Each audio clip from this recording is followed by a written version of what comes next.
বুবলির পর এবার অভিযোগ নিয়ে থানায় অপু বিশ্বাস। হ্যালো ভিউয়ার্স, বিস্তারিত জানতে চ্যানেলটি সাবস্ক্রাইব করে সম্পূর্ণ ভিডিওটি দেখতে থাকুন। সুপ্রিয় দর্শক, টলিউডের অন্যতম ব্যস্ত অভিনেত্রী শবনমী ইয়াসমিন বুবলি এই তো কিছুদিন আগে থানায় অভিযোগ নিয়ে গিয়েছিলেন তিনি।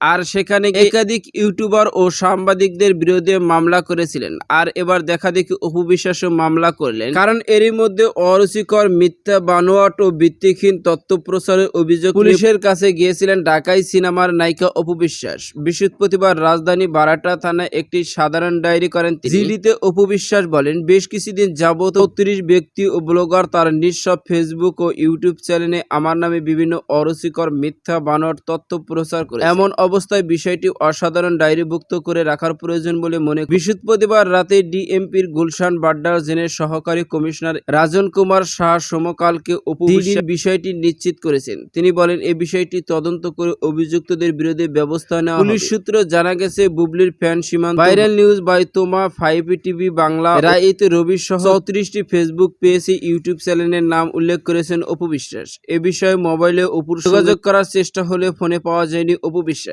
আর তাই তো ভক্তদের মন্তব্য রয়েছে, বুবলির পর এবার অভিযোগ নিয়ে থানায় অপু বিশ্বাস, তা আবার বুবলির দেখা। তো সুপ্রিয় দর্শক, ভিডিওটি আপনার কাছে ভালো লাগলে একটা লাইক দিন। নিত্য নতুন ভিডিও আপডেট পেতে চ্যানেলটি সাবস্ক্রাইব করুন। অসংখ্য ধন্যবাদ পুরো ভিডিওটি উপভোগ করার জন্য।